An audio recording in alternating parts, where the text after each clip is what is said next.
the show, I believe, very popular back in the day. So we're gonna do that version, and then we're gonna invite some instrumentalists out. We'll have Jason McConnell come back out, and then we have Caden and Brendan Bolger coming out to join us on the guitar and drum set. I know the Bolger boys take from School of Rock.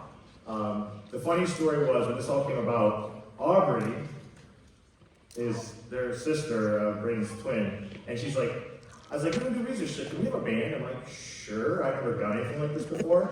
And she's like, well, my brothers go to School of Rock. And I'm like, cool.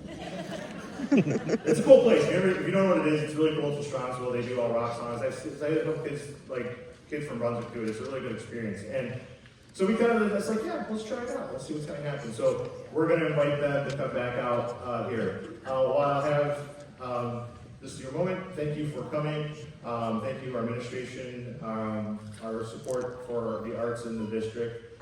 Thanks, Ms. Palchesco. I see you over there. Yeah.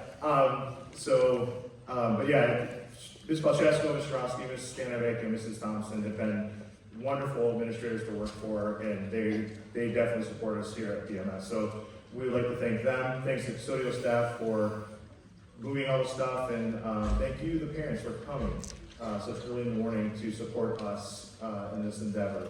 Arts are important, and they have to make sure that we keep the arts in our schools, because it's one of the places where some kids belong. They might not belong in a math class, they feel awkward, wherever, but this is a lot of times kids like, I feel I belong here, and I've really strived to try to make that belonging happen, be it the choir or the drama club.